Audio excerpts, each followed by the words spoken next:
313 জন প্রশিক্ষণবিহীন যোদ্ধা বনাম 1000 সুশল সৈন্য। এটি কোনো সাধারণ যুদ্ধের গল্প নয়। মক্কার কুরাইশদের অত্যাচার থেকে পালিয়ে মুসলমানরা মদিনায় নতুন আশ্রয় গড়ে তুলেছিল, কিন্তু শত্রুতা থামেনি। যখন মুসলমানদের একটি ছোট বাণিজ্যিক কাফেলা ফিরছিল, মক্কার নেতারা তাদের ধ্বংস করতে চায়। সংবাদ পেয়ে প্রিয় নবীজি তার সাহাবাদের পরামর্শ নিলেন, বাণিজ্যিক কাফেলা রক্ষা করবে নাকি অহংকারী সেনাবাহিনীর মুখোমুখি হবে। তরুণ সাহাবীরা উৎসাহিত, প্রবীণরা চিন্তিত। শুধু কাফেলা নয়, বরং অন্যায়ের চূড়ান্ত জবাব দিতে হবে। মুসলিম বাহিনী বদরের কূপের কাছে পৌঁছালো। কৌশলভাবে গোখল করা ছিল প্রথম বিজয়। সেই রাতে নবীজি আল্লাহর দোয়া করলেন, যেন সাহায্য ছাড়া আর কোনো উপায় নেই। যুদ্ধের নিয়ম মেনে চলো। বৃদ্ধ নারী শিশুকে আঘাত করো না, গাছপালা নষ্ট করো না। মক্কার 3 চ্যাম্পিয়ন এগিয়ে এলো।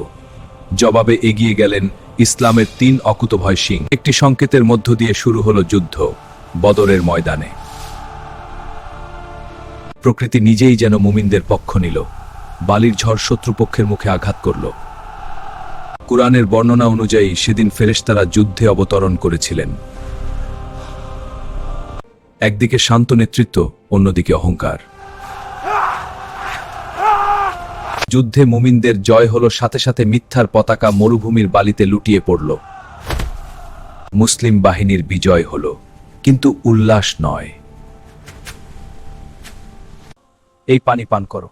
বন্দীযোদ্ধাদের সাথে মানবিক ও ন্যায়সঙ্গত আচরণ করা হলো। এটাই ছিল ইসলামের আসল শিক্ষা। বদরের যুদ্ধ প্রমাণ করে সংখ্যা বা অস্ত্র নয়, ঈমান আল্লাহর উপর ভরসায় চূড়ান্ত বিজয় এনে দেয়।